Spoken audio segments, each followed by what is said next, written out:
আপনার খামারের জায়গাই সঠিক না। আপনার জায়গায় যদি সঠিক না থাকে তাহলে আপনি এটার মধ্যে যতই ম্যানেজমেন্ট করতে চাইবেন, জায়গা সঠিক না কারণে আপনার এরকমটা হয়ে যায়। দাম কম দেখে না, পাখির কোয়ালিটি দেখে আপনি পাখির প্রাইস নির্ধারণ করলে তখন আপনি ওই যে দাম কম, একজন দাম কম বলছে আপনি দৌড়ে ওর কাছে চলে গেলেন না।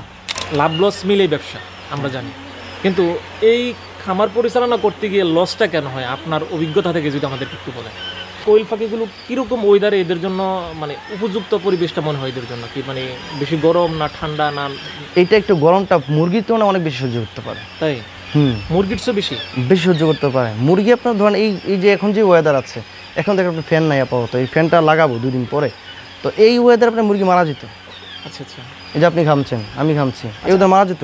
স্বাধীন ভাই, আমরা অনেক খামারে দেখছি আপনার, অবশ্য কোয়েল পাখির খামারে দেখি নাই, মুরগির খামারে দেখছি যে আপনার একটা গ্যাস হয়, যেমন যে লিটারেরটা।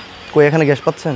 না, তেমন কোনো গ্যাস পাই না কিন্তু আমি এখানে মানে এই কোয়েল পাখি ইয়ে করতে গেলে কি কোনো ধরনের লিটারের মাধ্যমে যে গ্যাসটা তৈরি, এরকম কোনো সমস্যা হয় কিনা?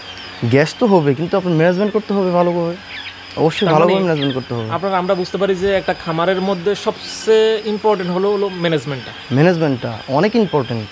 আপনার পাখি ধরেন ঠান্ডা লাগছে আপাতত, আপনার শুধু এটা ওষুধ দিবেন ঠান্ডা সেরে যে ব্যাপারটা এরকম না, যে সেবা করতে হবে, টেক কেয়ার করতে হবে। একটা মানুষও যেরকম আপনার সুস্থ হতে হলে তার ওষুধের পাশাপাশি সেবা করতে হয়, পাখিকেও সেবা করতে হবে।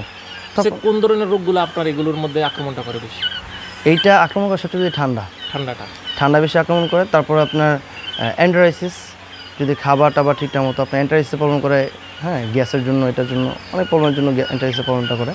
আর ঠান্ডা প্রবলেমটা করে আপনার বৃষ্টি বাদল থাকলে ভিতরে অ্যামোনিয়া গ্যাস হলে, এই গ্যাসটা আপনি যদি রিমুভ করতে পারেন, লিটারটা ঠিক রাখতে পারেন, বারের যে ওয়েদারটার সাথে আপনি ম্যাচিং করাতে পারেন, ঠান্ডাও কখনোই লাগবে না ইনশাআল্লাহ। আপনার যখন ঠান্ডা অথবা গ্যাস এই ধরনের সমস্যা হয় তখন আপনি এটা কীভাবে মোকাবেলা করেন?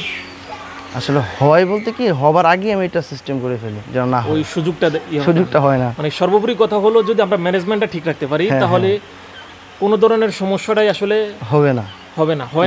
মানে মূল কথা হলো যে আমরা ম্যানেজমেন্ট আমাদের ঠিক রাখতে হবে। তারপর খামার সিলেক্ট, আচ্ছা আপনার খামার সিলেক্টের দিকে গভীর মনোযোগ দিতে হবে।